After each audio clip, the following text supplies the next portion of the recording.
नमस्कार मित्रांनो, या एपिसोडमध्ये नॉट फॉर प्रॉफिट कन्सर्न या प्रकरणावरचा पान नंबर 117 वरचा पाचवा प्रॉब्लेम समजून घ्यायचा आहे।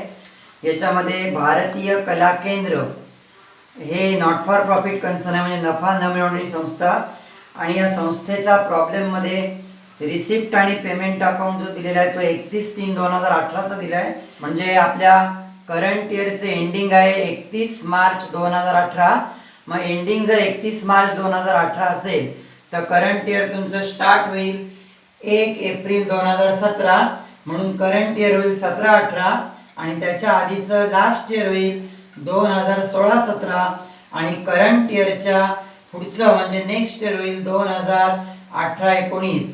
म्हणून इन्कम आणि एक्सपेंडिचर अकाउंट ओपन केला आहे 15 ओळींचा, त्याला तारीख टाकली आहे 31 मार्च 2018, आणि बॅलन्स शीट ओपन केली आहे 15 ओळींची, त्याला पण डेट टाकायची आहे 31 मार्च 2018, आणि करंट इयरचं स्टार्टिंग जे आहे ते 1 एप्रिल 2017 आहे, आणि प्रॉब्लेम मध्ये 1 एप्रिल 2017 चा कॅपिटल फंड की ज्याला आपण म्हणतो वर्षाच्या स्टार्टिंगचं भांडवल ते कुठेही दिलेलं नाहीये, म्हणून ते शोधून काढण्यासाठी आपल्याला ओपनिंग बॅलन्स शीट पण बनवायची आहे 5 ओळींची ॲज ऑन 1 एप्रिल 2017। आता बघा, रिसिप्ट आणि पेमेंट अकाउंटची debit side to balance brought down, त्याच्यामध्ये 2 बॅलन्स आहेत, कॅश इन हँड आणि कॅश ॲट बँक। हे जे बॅलन्स आहेत ते करंट इयरचे स्टार्टिंगचे बॅलन्स आहेत। हे करंट इयरचे स्टार्टिंगचे बॅलन्स म्हणजेच मागच्या वर्षीच्या एंडिंगचे बॅलन्स होईल, म्हणजे मागच्या वर्षीचे बॅलन्स आपण यंदाच्या ओपनिंग बॅलन्स शीटला भरलेत।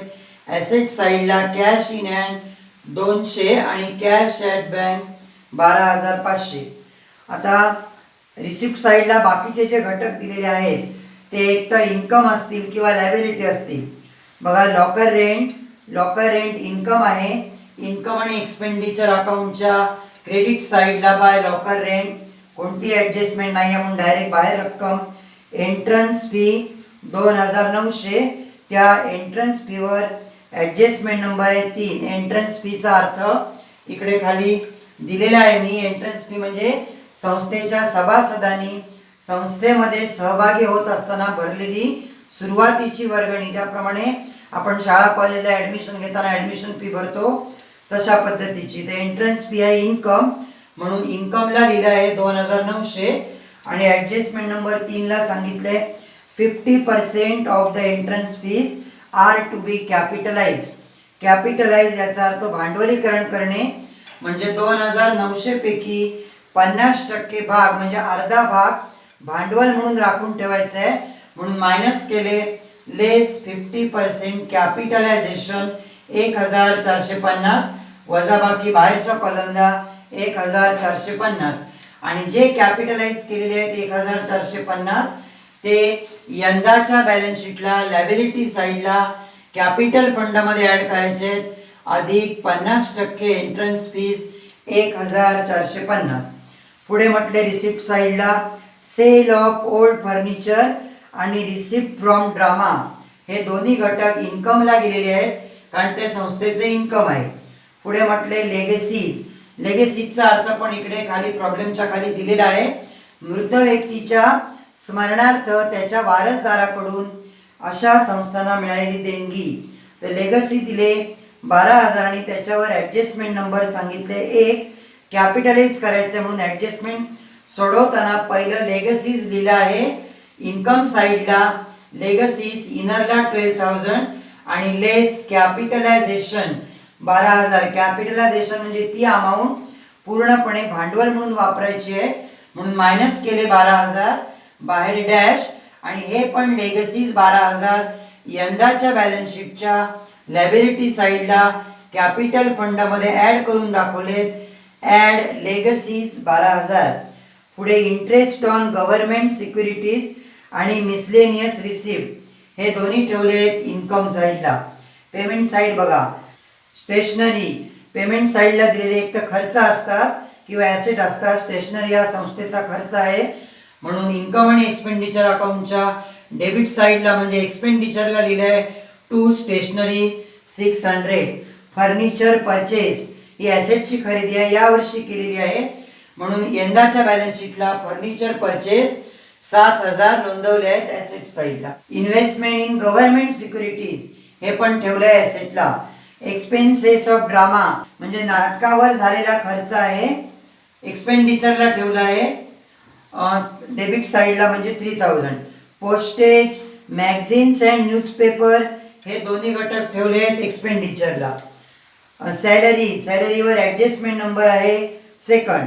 सॅलरी हा खर्च असल्यामुळे ठेवलाय एक्सपेंडिचरला, इनरला ठेवलंय आणि ॲडजस्टमेंटमध्ये सांगितलंय second number adjustment outstanding salary 200.